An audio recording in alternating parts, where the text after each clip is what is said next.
Hello बच्चों, आप सभी का स्वागत है एक बार फिर से मेरे YouTube चैनल में। बच्चों, जो आपकी 10वीं कक्षा की जो बुक है कृतिका भाग 2, उसका जो पाठ है पहला, माता का आंचल। क्या नाम है पाठ का? माता का आंचल। माता का आंचल। और इसके जो लेखक हैं वो है आपके शिवपूजन सहाय।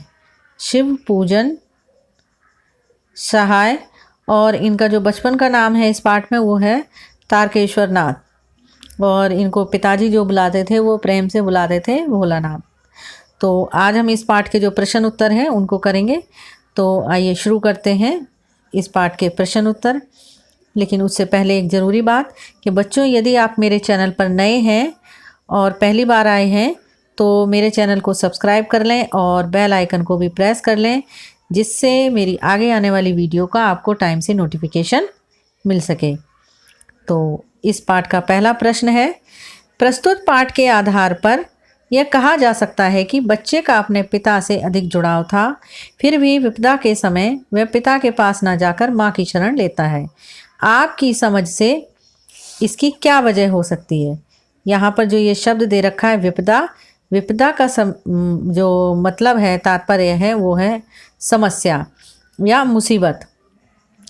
तो इसका प्रश्न है, माता से बच्चे का महत्व का रिश्ता ममत्व का रिश्ता होता है, यानी प्यार का, प्रेम का, ममता का।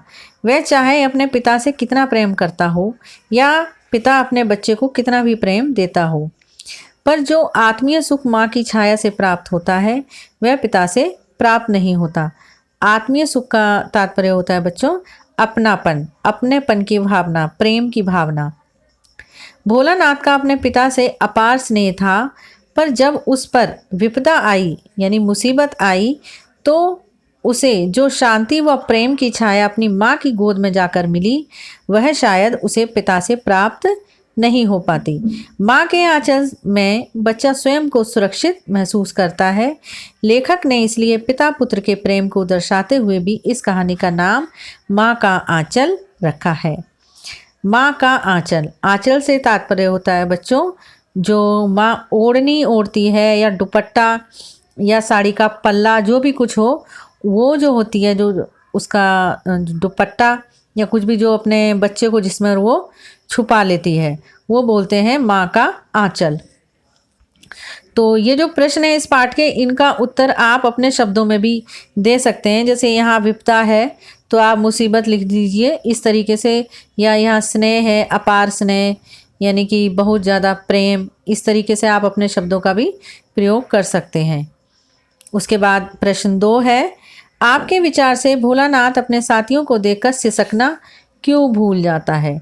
सिसकना का मतलब जो बच्चे क्या नाम है खुल के नहीं रोते हैं और धीरे धीरे सुबक सुबक कर रोते रहते हैं, उसको बोलते हैं सिसकना। तो इसका उत्तर है, उसे अपनी मित्र मंडली के साथ तरह तरह की क्रीड़ा करना अच्छा लगता है। क्रीड़ा का मतलब खेल कूदना, खेलना कूदना। वे उसके हर, जैसा कि मैंने बताया बच्चों आपको कि आप अपने हिसाब से जो है शब्दों को प्रयोग कर सकते हैं उत्तर में, यानी क्रीड़ा की जगह आप खेल कूद भी लिख सकते हैं। वे उसके हर खेल व हुदगड़ के साथी हैं, मतलब जो हुड़दंग या शैतानियाँ बच्चे करते हैं उसके, उनके साथ वह सब कुछ भूल जाता है। गुरुजी द्वारा गुस्सा करने पर वह अपने पिता की गोद में रोने बिलखने लगता है। गुरुजी मतलब उसके अध्यापक। परंतु अपने मित्रों को मजा करते देख वह स्वयं को रोक नहीं पाता। मार की पीड़ा खेल की क्रीड़ा के आगे कुछ नहीं होती। मार की पीड़ा मतलब मार की पीड़ा यानी जो पिटाई लग के जो दर्द होता है वो तो वो भूल जाता है, और क्रीड़ा यानी खेल कूद जो है वो क्या नाम है उसको ज़्यादा पसंद आते हैं। तो जो पिटाई है वो तो भूल जाता है, और जो खेल होते हैं कि जो वो क्रीड़ा करता है, खेलता है, उनके आगे जो मार की जो दर्द है, पिटाई का जो दर्द है, उसे वो भूल जाता है। इसलिए रोना भूलकर वह दोबारा अपनी मित्र मंडली में खेल का मजा उठाने लगता है। मित्र मंडली जो उसका फ्रेंड्स का ग्रुप होता है उसमें। अगला प्रश्न है आपका प्रश्न 3, आपने देखा होगा कि भोलानाथ और उसके साथी जब तब खेलते खाते समय किसी ना किसी प्रकार की तुकबंदी करते हैं। आपको यदि अपने खेलों आदि से जुड़ी तुकबंदी याद हो तो लिखिए। तुकबंदी का मतलब होता है बच्चों, जैसे आप देखो यहाँ पर उदाहरण दे रखा है, उसे देखते हैं। पहले तो प्रश्न का उत्तर, मुझे भी अपने बचपन के कुछ खेल और एक आधी तुकबंदियाँ याद हैं। जैसे अटकन, यहाँ पर देखिए बटकन, दही चटाके, ठीक है, चटाके के आ रहा है ना लास्ट में, तो यहाँ पर बन फूल बंगाले, यहाँ पर भी एक ही मात्रा। तो जो लास्ट में जो वर्ड होता है उसी के ही जैसा सेम जो साउंड का वर्ड है उसको हम लेते हैं लास्ट में, तो वो होती है तुकबंदी। जैसे कि खाट पाठ, इस तरीके से। रात बात, जैसे रात फिर हमने लिख दिया बात, तो ये हो गई तुकबंदी, ठीक है, इस तरीके से। उसके बाद इसका अगला उदाहरण है अक्कड़ बक्कड़ बम्बे बो आ रहा है ना, 80 90 पूरे 100, इस तरीके से। अगला प्रश्न है आपका प्रश्न 4, भोलानाथ और उसके साथियों के खेल और खेलने की सामग्री आपके खेल और खेलने की सामग्री से किस प्रकार भिन्न है। इसका उत्तर है भोलानाथ व उसके साथी खेल के लिए आंगन में खेतों पर पड़ी चीज़ों को ही अपने खेल का आधार बनाते हैं। उनके लिए मिट्टी के बर्तन, पत्थर, पेड़ों के पत्ते, गीली मिट्टी, घर के सामान आदि वस्तुएं होती थीं जिनसे वह खेलते व खुश होते। परंतु आज हमारे खेलने का सामान इन सब वस्तुओं से भिन्न है। भिन्न का मतलब अलग है। हमारे खेलने के लिए आज क्रिकेट का सामान, भिन्न भिन्न तरह के वीडियो गेम व कंप्यूटर गेम आदि बहुत सी चीज़ें हैं जो इनकी तुलना में बहुत अलग हैं। भोलानाथ जैसे बच्चों की वस्तुएं सुलभता का मतलब आसानी से व बिना मूल्य खर्च के, मूल्य खर्च मतलब जो हम पैसा खर्च करके कोई सामान खरीदते हैं, कीमत के, प्राप्त हो जाती हैं। परंतु आज के बच्चों की खेल सामग्री मूल्य खर्च करने पर ही प्राप्त होती हैं, यानी पैसा खर्च करने पर। अगला प्रश्न है आपका प्रश्न 5 बच्चों, पाठ में आए ऐसे प्रसंगों का वर्णन कीजिए जो आपके दिल को छू गए हों। यानी पाठ में आई कुछ ऐसी बातें जो कि आपके दिल को पसंद आई हों और आपको वो बहुत अच्छी लगी हों और जो कि आपके दिल को छू गई हों, तो वो कौन कौन सी हैं। तो इसका उत्तर लिखते हैं हम। पाठ में ऐसे कई प्रसंग आए हैं जिन्होंने मेरे दिल को छू लिया। तो पहला है उदाहरण, रामायण पाठ कर रहे अपने पिता के पास बैठा हुआ भोलानाथ का आईने में यानी शीशे में अपने को देखकर खुश होना, और जब उसके पिताजी उसे देखते हैं तो लजाकर यानी शर्माकर उसका आईना रख देने की अदा बड़ी प्यारी लगती है। उसके बाद दूसरा पॉइंट है, बच्चे का अपने पिता के साथ कुश्ती लड़ना, स्थिर होकर बच्चे के बल को बढ़ावा देना और पछाड़ खाकर गिर जाना। पछाड़ खा करके यानी कि एकदम से चित्त नीचे गिर जाना। ये कौन गिर रहा था, यानी कि जो भोलानाथ जी के पिताजी हैं वो। तो बच्चे का अपने पिता की मूंछ खींचना और पिता का इसमें प्रसन्न होना बड़ा ही आनंदमयी प्रसंग है। जैसे जो बच्चा है भोलानाथ है, जब वो अपने पापा की मूंछों को खींचता है और खेलता है तो उसके पापा बड़े खुश होते हैं। अगला है तीसरा, बच्चों द्वारा बारात का स्वांग यानी नाटक, रचते हुए समधी का बकरे पर सवार होना। समधी मतलब एक रिश्ता होता है, रिलेशन होता है उसमें समधी का, जैसे दुल्हन का पापा और क्या नाम है दूल्हे का पापा, तो ये दोनों जो होते हैं दुल्हन का पापा और दूल्हे का पापा आपस में समधी एक रिलेशन होता है, वो बोलते हैं उसको। तो समधी का बकरे पर सवार होना, दुल्हन को लिवा लाना व पिता द्वारा दुल्हन का घूंघट उठाने पर सब बच्चों का भाग जाना। यानी जब जो भोलानाथ जी के पिता थे वो क्या करते थे, दुल्हन का घूंघट उठाते थे और देखते थे कि भाई हमें भी दिखाओ दुल्हन कैसी है, तो बच्चे क्या करते थे, भाग जाते थे। बच्चों के खेल में समाज के प्रति उनका रुझान झलकता है। रुझान का मतलब जो इंटरेस्ट होता है, उनका लगाव झलकता है। और दूसरी ओर उनकी नाटकीयता, स्वांग उनका बचपन, यानी कि जो नाटक करते थे और स्वांग करते थे उनका बचपन, यानी बचपन में जो स्वांग करके जो नाटक वगैरह करते थे, खेलते थे। अगला पॉइंट है इसका, कहानी के अंत में भोलानाथ का माँ के आंचल में छिपना, सिसकना, माँ की चिंता, हल्दी लगाना, बाबूजी के बुलाने पर भी मन की गोद ना छोड़ना, मर्म स्पर्शी हृदय दृश्य उपस्थित करता है। मर्म स्पर्शी यानी कि बहुत ही दिल को छूने वाला जो दृश्य है वो दिखाई देता है इस पाठ की पंक्तियों में। अनायास माँ की याद दिला देता है। अनायास ही यानी अचानक ही जब हम इस पाठ के इन पंक्तियों को पढ़ते हैं तो हमें अपने बचपन की याद आ जाती है, जो हम अपने माँ के साथ जो पल बिताते थे उनकी। ये लेखक इसमें कहना चाह रहा है, यानी कि जो लेखक कहता है कि मर्म स्पर्शी दृश्य जो उत्पन्न होता है जब लेखक अपनी माँ के पास जाता है और वो माँ उसको अपने आंचल में छुपा लेती है। कब? जब वो सांप देख के डर जाता है लेखक। तो उस समय क्या होता है कि हम स्वयं, यहाँ पर जो प्रश्न में पूछा गया है कि आप अपने विचार रखिए, तो यहाँ पर हमने कहा कि हमें उस समय उन पंक्तियों को पढ़कर, पाठ को पढ़ करके अपनी माँ की याद आ जाती है उन पंक्तियों को पढ़ करके। तो अगला है प्रश्न आपका 6। इस उपन्यास अंश में 30 के दशक की ग्राम्य संस्कृति का चित्रण है। आज की ग्रामीण संस्कृति में आपको किस तरह के परिवर्तन दिखाई देते हैं? ग्रामीण संस्कृति यानी कि गांव में जो लोग किस तरीके से उनका रहन सहन था और वातावरण था। तो इसका उत्तर है गांव में हरे भरे खेतों के बीच वृक्षों के झुरमुट और ठंडी छांव से घिरा कच्ची मिट्टी एवं छान का घर हुआ करता था। आज ज़्यादातर गांवों में पक्के मकान ही देखने को मिलते हैं। अगला पॉइंट है बच्चों, पहले गांवों में भरे पूरे परिवार होते थे। भरे पूरे मतलब एक ही परिवार में दादा दादी, चाचा चाची, ताऊ ताया, उनके बच्चे, पूरा परिवार, बुआ वगैरह सभी एक साथ ही रहते थे। आज एकल संस्कृति ने जन्म ले लिया है। एकल संस्कृति का मतलब है केवल माता पिता और उनके बच्चे।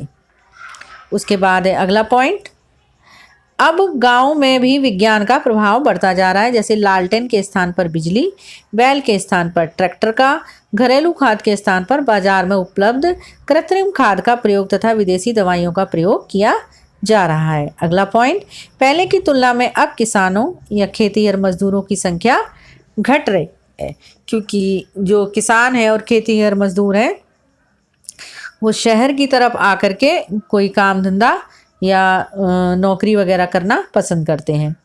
अगला पॉइंट, पहले गांव में लोग बहुत ही सीधा साधा जीवन व्यतीत करते थे। आज बनावटीपन देखने को मिलता है। पॉइंट 7, पाठ पढ़ते पढ़ते आपको भी अपने माता पिता का लाड़ प्यार याद आ रहा होगा। अपनी इन भावनाओं को डायरी में अंकित कीजिए, यानी डायरी में लिखिए। फिर जो आपका जो प्रश्न है वो आपका 7 है ये, कि जब पाठ पढ़ते पढ़ते जब आपको अपने माता पिता का लाड़ या प्यार याद आ रहा हो, तो जो लाड़ या प्यार की बातें या टाइम आपने अपने माता पिता के साथ व्यतीत किया हो बचपन में, तो उन बातों को आप अपनी डायरी में लिखेंगे। तो क्या बातें हो सकती हैं वो? तो इसका उत्तर है, मुझे भी मेरे बचपन की एक घटना याद आ रही है। आप अपने बच्चों आपकी जो बचपन की याद हो या जो घटना हो, आप उसको भी यहाँ पर अपने शब्दों में लिख सकते हैं इस उत्तर में। तो मैं आंगन में खेल रहा था, कुछ बच्चे पत्थर से पेड़ पर फंसी पतंग निकालने का प्रयास कर रहे थे। एक पत्थर मुझे आँख पर लगा, मैं जोरों से रोने लगा। मुझे पीड़ा से रोता हुआ देखकर माँ भी रोने लगी। फिर माँ और पिताजी मुझे डॉक्टर के पास ले गए। डॉक्टर ने जब कहा डरने की बात नहीं है, तब दोनों की जान में जान आई, यानी कि दोनों की चिंता दूर हुई। उसके बाद प्रश्न 8 है आपका, कि यहाँ माता पिता का बच्चे के प्रति जो वात्सल्य व्यक्त हुआ है। वात्सल्य होता है बच्चों माँ और पुत्र या पुत्री के बीच का प्रेम, उसको वात्सल्य कहते हैं। जो माँ अपने पुत्र या पुत्री से करती है, उसे अपने शब्दों में लिखिए। तो आपको वो अपने शब्दों में लिखना है। तो इसका उत्तर है कि माता का आंचल में माता पिता के वात्सल्य का बहुत सरस और मनमोहक वर्णन हुआ है। इसमें लेखक ने अपने शैशव काल का वर्णन किया है। शैशव मतलब बचपन के समय का। भोलानाथ के पिता के दिन का आरंभ ही भोलानाथ के साथ साथ शुरू होता है। उसे नहलाकर पूजा पाठ करना, उसको अपने साथ घुमाने ले जाना, उसके साथ खेलना व उसकी बाल सुलभ क्रीड़ा से प्रसन्न होना उनके स्नेह व प्रेम को व्यक्त करता है। भोलानाथ की ममता, वात्सल्य व ममत्व से भरपूर माता है। भोलानाथ को भोजन कराने के लिए उसका भिन्न भिन्न तरह से स्वांग रचना, यानी मतलब अलग अलग तरीके से स्वांग नाटक करना स्नेही माता की ओर संकेत करता है, जो अपने पुत्र के भोजन को लेकर चिंतित है। यानी कि माता जब भोलानाथ को भोजन कराती थी तो क्या करती थी, रोटी का एक टुकड़ा ले लेती थी और उसको मुंह में, भोलानाथ के मुंह में रखने से पहले कहती थी कि इस कौर को खा लो, नहीं तो ये जो कौवा है ये उड़ जाएगा या चिड़िया है ये उड़ जाएगी। तो भोलानाथ क्या करता था, उस कौर को उड़ने से पहले ही खा लेता था। इस तरीके से जो माता है अपने बच्चे को प्रेम से भोजन कराती है। दूसरी ओर उसको लहूलुहान व भय से कांपता देखकर माँ भी स्वयं रोने चिल्लाने लगती है। जब भोलानाथ बच्चों के साथ खेल रहा होता है खेत में, तो क्या होता है, उसे एक सांप दिखाई देता है कि वो सोचता है कि ये चूहे का बिल है और उसमें बहुत सारा पानी भरता जाता है। शैतानी तो शैतानी होती है बच्चों की, तो उसमें से क्या निकलता है, चूहे की जगह सांप। तो सारे बच्चे भागने लगते हैं, तो वो भी भागता है और गिरता पड़ता एकदम डरा हुआ सहमा सा, और जगह जगह चोट लग जाती है उसको, गिर के लहूलुहान होता हुआ कांप कर चिल्लाता हुआ आता है। तो माँ के जो आंचल में या माँ की गोद में जाकर के छुप जाता है और माँ भी स्वयं रोने व चिल्लाने लगती है। अपने पुत्र की ऐसी दशा देखकर माँ का हृदय भी दुखी हो जाता है। माँ का ममतालु मन इतना भावुक है कि वह बच्चे को डर के मारे कांपता देखकर रोने लगती है। उसकी ममता पाठक को बहुत प्रभावित करती है। अगला प्रश्न है आपका प्रश्न 9। माता का आंचल शीर्षक की उपयुक्तता बताते हुए कोई अन्य शीर्षक बताइए। यानी लेखक ने तो इस पाठ का क्या नाम रखा है, माता का आंचल है। तो आप अपने स्वयं सोचकर बताइए कि इसका और क्या शीर्षक हो सकता है। तो उत्तर है इसका, लेखक ने इस कहानी के आरंभ में दिखाया है कि भोलानाथ का ज़्यादा से ज़्यादा समय पिता के साथ बीतता है। कहानी का शीर्षक पहले तो पाठक को बहुत कुछ अटपटा सा लगता है, पर जैसे जैसे कहानी आगे बढ़ती है बात समझ में आने लगती है। इस कहानी में माँ के आंचल की सार्थकता को समझाने का प्रयास किया गया है। भोलानाथ को माता व पिता दोनों से बहुत प्रेम मिलता है। उसका दिन पिता की छत्र छाया में ही शुरू होता है। पिता उसकी हर क्रीड़ा में सदैव साथ होते हैं। क्रीड़ा का मतलब खेल में। विपदा होने पर उसकी रक्षा करते हैं। विपदा यानी मुसीबत में उसकी रक्षा करते हैं। परंतु जब सांप से डरकर माता की गोद में आता है तो और माता की जो प्रतिक्रिया होती है वैसी प्रतिक्रिया या उतनी तड़प एक पिता में नहीं हो सकती। माता उसके भय से भयभीत है, उसके दुख से दुखी, उसके आंसू से खिन्न है। वह अपने पुत्र की पीड़ा को देखकर अपनी सुध-बुध खो देती है। वह बस इसी प्रयास में है कि वह अपने पुत्र की पीड़ा को समाप्त कर सके। माँ का यही प्रयास उसके बच्चे को आत्मीय सुख व प्रेम का अनुभव कराता है। उसके बाद तो वह बात शीशे की तरह साफ है।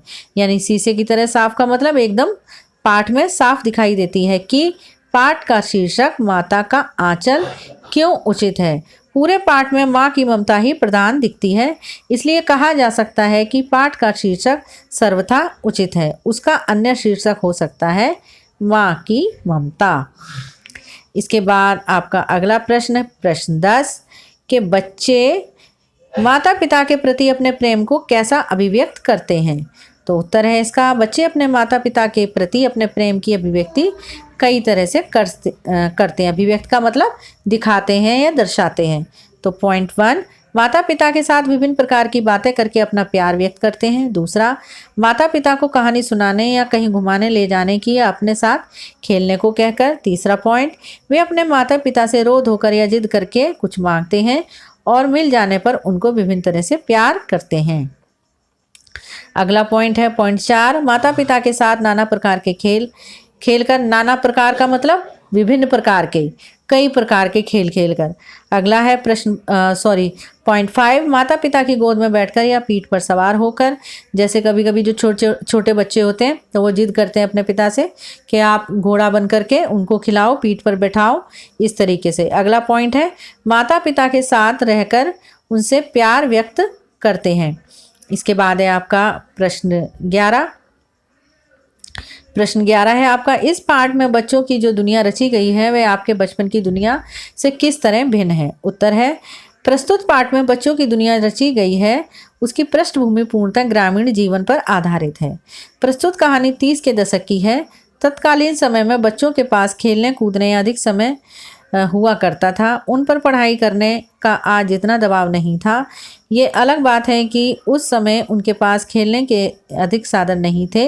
वे लोग अपने खेल प्रकृति से ही प्राप्त करते थे। प्रकृति से मतलब जो उनको फ्री में मिल जाते थे नेचर से, यानी कि जैसे पत्थर या पेड़ के पत्ते और मिट्टी के बर्तन बनाना, इस तरीके से उनको सब कुछ क्या मिलता था, फ्री में मिलता था प्रकृति से, और उसी प्रकृति के साथ खेलते थे। उनके लिए मिट्टी, खेत, पानी, पेड़, मिट्टी के बर्तन आदि साधन थे। आज तीन वर्ष की उम्र होते ही बच्चों को नर्सरी में भर्ती करा दिया जाता है। आज के बच्चे वीडियो गेम, टीवी, कंप्यूटर, शतरंज आदि खेलने में लगे रहते हैं या फिर क्रिकेट, फुटबॉल, हॉकी, बैडमिंटन या कार्टून आदि में भी अपना समय बिता देते हैं। उसके बाद है प्रश्न 12। फणीश्वर नाथ रेणु और नागा अर्जुन की आंचलिक रचनाओं को पढ़िए। तो फणीश्वर नाथ रेणु का उपन्यास जो है मैला आंचल, वो पठनीय है, यानी आप वो पढ़ सकते हैं। और नागा अर्जुन का जो उपन्यास है बल्च नमा, तो वो भी आंचलिक है, आप उसको भी पढ़ सकते हैं। तो बच्चों, ये थे आपके माँ के आंचल के जो प्रश्न उत्तर, और आशा करती हूँ आपको अच्छे से समझ में आए होंगे। यदि आपको कुछ पूछना है या आपकी और कोई क्वेरी है तो आप मुझे कमेंट बॉक्स में ज़रूर लिखें।